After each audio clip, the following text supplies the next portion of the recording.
नमस्कार दोस्तों, आप लोग कैसे हैं। आज फिर एक नए टॉपिक की ओर लेके चलते हैं हम आपको। और ये टॉपिक है सूत्रकालीन राजनीतिक जीवन। इससे पहले सामाजिक जीवन और आर्थिक जीवन के बारे में मैंने थोड़ी सी गोष्ठी की है, तो यदि आप चाहते हैं तो जाकर वीडियो देख सकते हैं। चलिए दोस्तों, अपना टॉपिक शुरू करते हैं।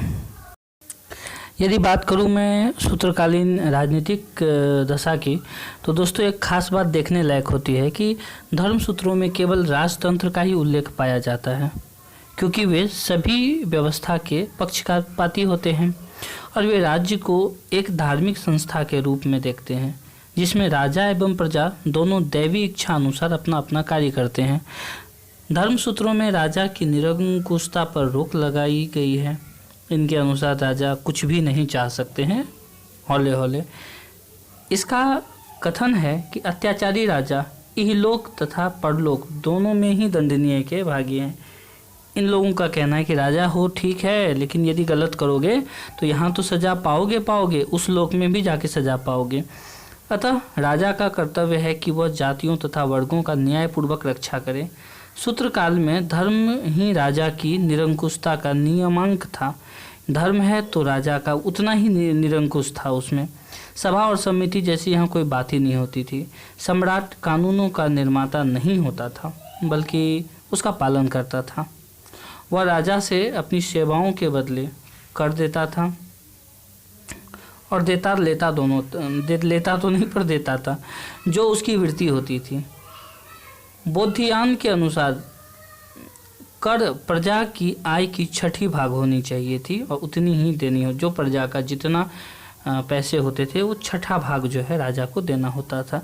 वशिष्ठ के अनुसार राजा अपनी प्रजा से वैधानिक करों के अतिरिक्त अन्य किसी भी प्रकार की धन ग्रहण करने की अधिकारी नहीं होते हैं और कर को राजा की वृत्ति कहा जाता है। मतलब इस समय राजा मनमानी नहीं कर सकते थे। जैसे कि ऋग वैदिक काल में और उत्तर वैदिक काल में राजा हेड होता था, उसकी संपत्ति सारा कुछ उसी का होता था, सारी भूमि उसकी होती थी। लेकिन यहाँ सूत्रकालीन व्यवस्था में ऐसी नहीं है। वो केवल और केवल कर के अतिरिक्त और कुछ भी प्रजा से लेने के उत्तरदायी नहीं होते हैं।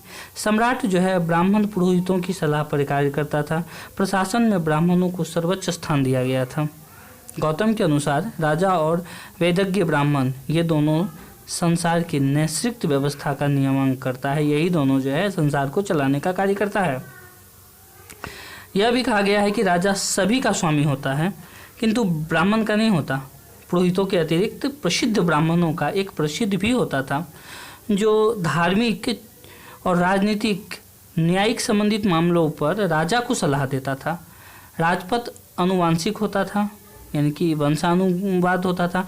राजा शुद्ध और पवित्र चरित्र वाला प्रथम 3 जाति के व्यक्तियों में से अधिकारियों के एक संघ की नियुक्ति करता था। ये अधिकारी अपने अधीन अधिकारियों तथा कर्मचारियों की नियुक्ति करते थे, जिसका मुख्य काम नगरों तथा ग्राम के चोरों से रक्षा करना होता था। गौतम तथा आप स्तंभ ने यह व्यवस्था दी थी कि यदि किसी व्यक्ति के चोरी गए माल का पता नहीं लगाता, यानी जो कोई किसी का चोरी हो जाता और उसका पता नहीं लगाया जाता, तो राजा का यह कर्तव्य है कि वह उसकी क्षतिपूर्ति करे। शासन का एक प्रमुख विभाग कर संग्रह यानी कर का संग्रहण करने के लिए होता था, यानी पैसे की जो टैक्स लेने के लिए होता था।